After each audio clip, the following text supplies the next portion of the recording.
I've mentioned before that SHAPE is a non-linear questioning approach. So it's not that you ask a surface question, then a hunt, then an adjust, then a paint, then an engage. No, that's not real world, okay?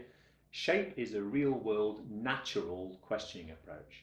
And the whole idea is that if you hear a statement from your client or customer, you have 5 ways to proceed, okay?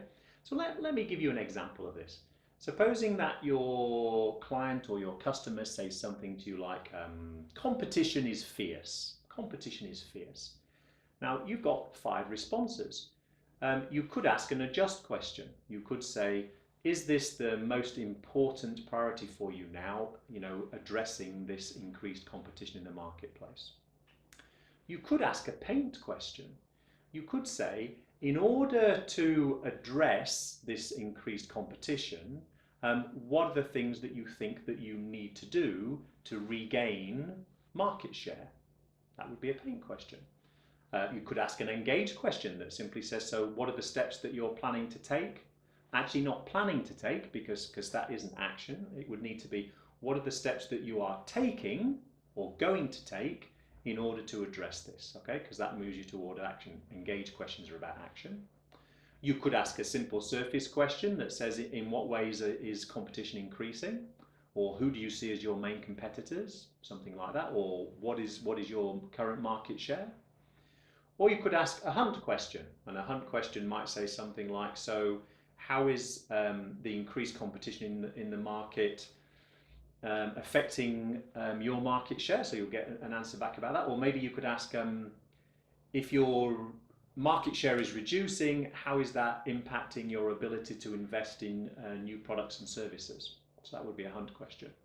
The key point here is that SHAPE is a flexible questioning process, and your job is to decide what is the next best question that I should be asking in order to help my customer or my client move their thinking forward so that they start to gain insight, and of course they value the conversation with us.